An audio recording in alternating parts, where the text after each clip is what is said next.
तर हे पहा, आज आपण आपल्या चॅनलवर घेऊन आलेलो आहोत इनो सोडा काही ॲड न करता अगदी टम्म फुगणारी इडलीची रेसिपी। त्याचबरोबर घरगुती पद्धतीने सांबर मसाला बनवून कशा प्रकारे सांबर बनवायचं, चला तर मग रेसिपीला सुरुवात करूया। तर हे पहा, मी इथे रेशनचे तांदूळ घेतलेले आहेत। तर मी या वाटीने 3 वाट्या असे तांदूळ घेतलेले आहेत। तर इथे बासमती किंवा इंद्रायणी तांदूळ बिलकुल न वापरता दुसरा कोणताही तांदूळ तुम्ही इथे वापरू शकता। तर मी हा रेशनचा तांदूळ अगदी स्वच्छ करून घेतलेला आहे आणि आपण हा अगदी 4 ते 5 पाण्याने धुवून घ्यायचा आहे। थोडासा यामध्ये घाण वगैरे असते, तर मी ह्या 4 ते 5 पाण्याने स्वच्छ धुवून घेते। तर मी इथे 2 ते 3 पाण्याने धुतल्यानंतर अगदी पाऊण चमचा अशी मेथी ॲड केलेली आहे। मेथी ॲड केल्यामुळे आपल्या इथे इडलीचं बॅटर छान फर्मंट होतं आणि टेस्टही अगदी छान लागते। त्यानंतर मी पुन्हा 2 वेळा हे तांदूळ छान असे स्वच्छ धुवून घेणार आहे। तर आपल्या इथे तांदूळ धुवून झालेले आहेत। मी त्यामध्ये स्वच्छ असं पाणी टाकून घेणार आहे। अगदी 1 ते 1.5 इंच पाणी वरती राहिलं पाहिजे इतपत आपण पाणी ॲड करायचं आहे आणि आपण हे झाकून 7 ते 8 तास बाजूला ठेवून देऊया। तर आपण इथे उडदाची डाळ घेतलेली आहे। मी बाजारातून आणल्यानंतर थोडीशी सुकून त्यामध्ये कडुलिंबाचा पाला ॲड करत असते, तो बाजूला काढून घेऊया आणि डाळ अगदी 1 ते 2 पाण्याने स्वच्छ धुवून घेऊया। तर आपण इथे डाळीमध्ये 1 डब्बाभर पाणी ओतून डाळ बाजूला ठेवून अगदी 7 ते 8 तास तीही भिजून घ्यायची आहे। डाळीमध्ये तांदळापेक्षा थोडंसं पाणी जास्त ॲड करायचं, म्हणजे ती छान अशी फुगल्या जाते। तर आपण ही बाजूला ठेवूया। तर आपल्या इथे डाळ आणि तांदूळ दोन्हीही भिजलेला आहे। तुम्ही पाहू शकता डाळीवर अशा प्रकारे एखादा अर्धा बुडबुडा आला की आपली डाळ परफेक्ट अशी भिजल्या गेली समजायचं। तर आपण हे मिक्सरला फिरवून घेऊया। तर आपण इथे सुरुवातीला डाळ दळून घेणार आहोत। तर मी इथे मिक्सरच्या भांड्यामध्ये सुरुवातीला डाळ ॲड करून घेत आहे। तर आपण डाळ ॲड करताना खूप जास्त पाणी घ्यायचं नाही, अगदी 2 ते 3 चमचे पाणी येईल इतपत मी पाणी घेत आहे, तुम्ही पाहू शकता। तर सुरुवातीला डाळ मिक्सरला फिरून घेण्याचा फायदा म्हणजे मिक्सरच्या भांड्याला खूप जास्त खाली डाळ चिकटून राहते, त्यामुळे डाळ जर सुरुवातीला दळून घेतली तर खाली मिक्सर पुन्हा एकदा पाणी टाकून फिरवण्याची गरज पडत नाही। तर आपण हे मिक्सरला फिरून घेऊया। तर मिक्सरच्या भांड्यामध्ये डाळ किंवा तांदूळ ॲड करताना तुमचं मिक्सर किती वॅटचं आहे त्यावर अवलंबून आहे की तुम्ही किती कमी किंवा जास्त यामध्ये साहित्य ॲड करायचं आहे। त्यानंतर मी इथे त्याच वाटीने 1 वाटी असे आपण रेग्युलर कांदे पोह्यासाठी जे पोहे यूज करतो ते पोहे इथे भिजत घातलेले आहेत। अगदी 10 ते 15 मिनटं छान असे भिजल्या जातात। जरा पाणी थोडंसं जास्त ॲड करायचं, म्हणजे पोहे अगदी छान असे भिजतात। तर आपण तेही मिक्सरला फिरवून घेऊया। तर हे पहा, आपण इथे छान असं सर्व साहित्य मिक्सरला फिरून घेतलेलं आहे। तुम्ही पाहू शकता डाळ आणि तांदूळ दोन्ही दळताना थोडं कमीत कमी असं पाणी ॲड करायचं आहे। खूप जास्त पाणी ॲड केलं तर तुमचं इथे बॅटर खूप जास्त पातळ होऊन जातं। त्यानंतर आपण हे सर्व मिक्सरला वेगवेगळं असं फिरून घेतलेलं होतं। तर तुम्ही पाहू शकता आपण इथे तांदळाचंही वेगळं असं फिरून घेतलेलं आहे, तेही किती घट्ट आहे। तर आपण हे सर्व एकत्र करून घेऊया।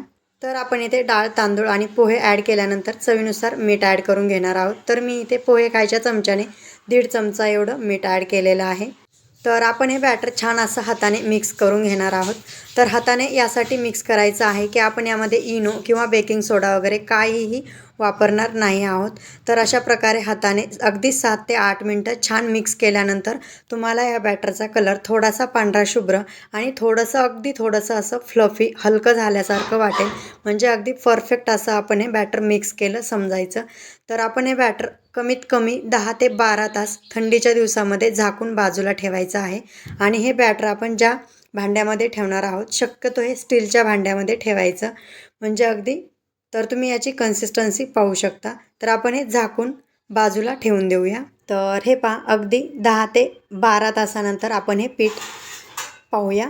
तर तुम्ही पाहू शकता अगदी छान असं आपलं हे पीठ फर्मंट झालेलं आहे। तर ताटालाही पूर्ण वरती हे पीठ लागलेलं आहे।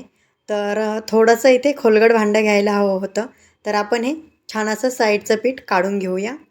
तर आपण इथे एवढं पीठ फर्मंट करण्यासाठी कोणत्याही प्रकारचा सोडा, इनो काहीही न वापरता फक्त सकाळी थोडंसं लवकर तांदूळ भिजत घालायचे आणि तिसरा पारा म्हणजे 4 ते 5 वाजता पटकन असे दळून ठेवायचे, म्हणजे सकाळी 6:30 ते 7 वाजेपर्यंत आपलं पीठ अशा प्रकारे छान फर्मंट होतं आणि इडली अगदी छान फ्लफी होते। तर आपण इथे ॲल्युमिनियमचं इडलीचं भांडं घेतलेलं आहे। तर ते ॲल्युमिनियमचं असल्यामुळे पाणी उकळल्यानंतर खाली काळं पडतं, त्यासाठी मी इथे 1 चमचाभर असा लिंबाचा रस ॲड केलेला आहे, त्यामुळे इडलीचं भांडं खाली काळं पडत नाही। ही एक टिप नक्की लक्षात असू द्या। त्यानंतर आपण यामध्ये तर इडली पात्राला इडली चिकटू नये यासाठी आपण इथे हे इडली पात्र इडलीच्या भांड्यामध्ये ठेवून घेणार आहोत आणि अगदी 10 ते 12 सेकंद उकळी आल्यानंतर ठेवायचे आणि काढून घ्यायचे। असं केल्यामुळे आपली इडली पात्राला बिलकुलही चिकटत नाही। तर आपण हे इडली पात्र काढून घेऊया।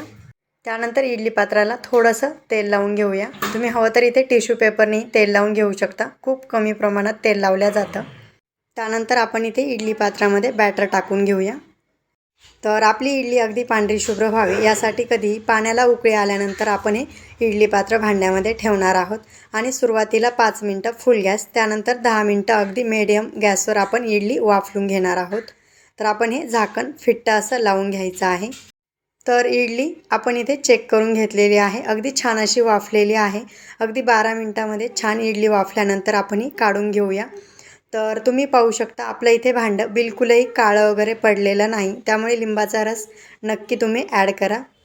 त्यानंतर आपण इथे सांबर मसाला बनवून घेणार आहोत।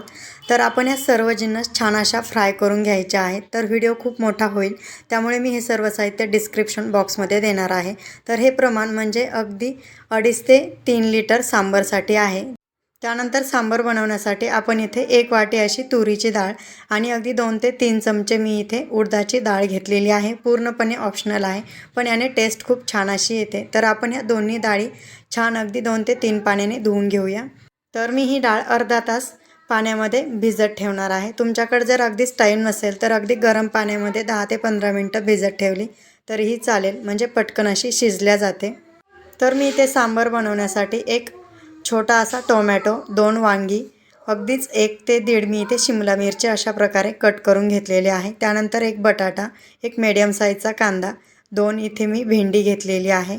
तर तुम्ही पाहू शकता मी ह्या सर्व जिन्नस थोड्याशा मोठ्या आकारात कट केलेल्या आहेत। तुम्ही हवं तर इथे लौकी किंवा मग तुमच्या आवडीच्या भाज्या तुम्ही इथे वापरू शकता। तर आपली इथे डाळ अगदी छान अशी भिजलेली आहे। आपण ही कुकरमध्ये ट्रान्सफर करून घेऊया। तर मी डाळ भिजवण्यासाठी अगदी एक्स्ट्रा असं 1 वाटी पाणी ॲड केलेलं आहे। तर ते पाणी आपण पकडून इथे 4 वाट्या पाणी ॲड करून घेणार आहोत। त्यानंतर आपण कट करून घेतलेल्या सर्व भाज्या मी इथे कुकरमध्ये ॲड करून घेणार आहे।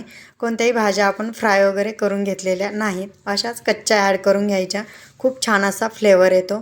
त्यानंतर मी इथे अगदी थोडेसे शेंगादाणे ॲड केलेले आहेत। लहान मुलं अगदी आवडीने खातात, पूर्णपणे ऑप्शनल आहे, त्याने सांबरची चव बिलकुलही चेंज वगैरे होत नाही। डाळीला आणि भाज्याला छान कलर आणि टेस्ट दोन्हीही यावी यासाठी मी इथे थोडीशी हळद आणि चवीनुसार मीठ ॲड केलेलं आहे।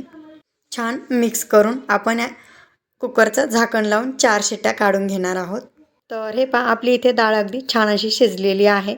भाज्याही अगदी परफेक्ट अशा शिजल्या गेलेल्या आहेत। आपण यामध्ये आपल्या प्रमाणानुसार तुम्हाला किती घट्ट किंवा पातळ सांबर हवं आहे त्यानुसार गरम पाणी ॲड करून घेणार आहोत। तर मी इथे 1 ते 1.5 चमचा एवढा गूळ ॲड केलेला आहे आणि त्यानंतर अगदी 4 ते 5 बोटकं मी इथे चिंचेचे भिजू घातले होते, त्याचा कोळ काढून घेतलेला आहे, तोही आपण इथे ॲड करूया। तर हे प्रमाण अगदी 2.5 ते 3 लिटर सांबरसाठी अगदी परफेक्ट असं प्रमाण आहे। त्यानंतर मी इथे गॅसवर पातेलं ठेवलेलं आहे, त्यामध्ये 2 ते 3 चमचे एवढं तेल ॲड करून मोहरी छान तडतडून घ्यायची। त्यानंतर मी इथे बेडगी मिरची आणि कढीपत्त्याची पानं ॲड करून घेतलेली आहे। त्यानंतर आपण हा सांबर मसाला बनवलेला तोही ॲड करून घ्यायचा आहे। तर त्यामध्ये थोडंसं पाणी टाकून मी इथे हा मसाला ॲड करून घेतलेला आहे। तर हा मसाला तेल सुटेपर्यंत छान असा परतवून घ्यायचा। तुम्ही हा मसाला इडली सांबर जेव्हा बनवताल त्यावेळेस घरी नक्की एकदा ट्राय करून पहा। ड्राय मसाल्यापेक्षा खूप छान अशी टेस्ट आपल्या सांबरला येते। तर या मसाल्याचं प्रमाण पूर्णपणे 2.5 ते 3 लिटर सांबरचं आहे, अगदी परफेक्ट टेस्ट अशी येते। तर आपल्या मसाल्याला इथे छान तेल सुटलेलं आहे, तुम्ही पाहू शकता। तर आपण मसाल्यामध्येही तिखट ॲड केलेलं आहे। त्यानंतर तुमच्या चवीनुसार तुम्ही इथे कमी जास्त तिखट आणि थोडीशी हळद ॲड करून घ्यायची आहे।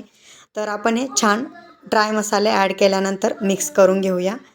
तर त्यानंतर आपण इथे चवीनुसार मीठही मसाल्यामध्ये ॲड केलेलं आहे, त्यामुळे आणि डाळीमध्येही मीठ ॲड केलेलं आहे, त्यामुळे मीठ थोडंसं बेताने वापरायचं आहे। तर आपण ही डाळ यामध्ये ॲड करून घेऊया आणि फक्त आपल्याला एकच उकळी सांबरला काढून घ्यायची आहे। एक उकळी आल्यानंतर खूप जास्त सांबर शिजून घ्यायचं नाही, नाहीतर आपल्या सांबरचा फ्लेवर कमी होऊन जातो। तर आपण हे छान मिक्स करून घेऊया। तर तुम्ही हा मसाला डाळीमध्ये ॲड केला किंवा मग डाळ मसाल्यामध्ये ॲड केली तरीही चालेल। वेगळी अशी फोडणी देण्याची गरज पडत नाही. तर तुम्ही पाहू शकता मी इथे सांबारची कन्सिस्टन्सी अशा प्रकारे ठेवलेली आहे.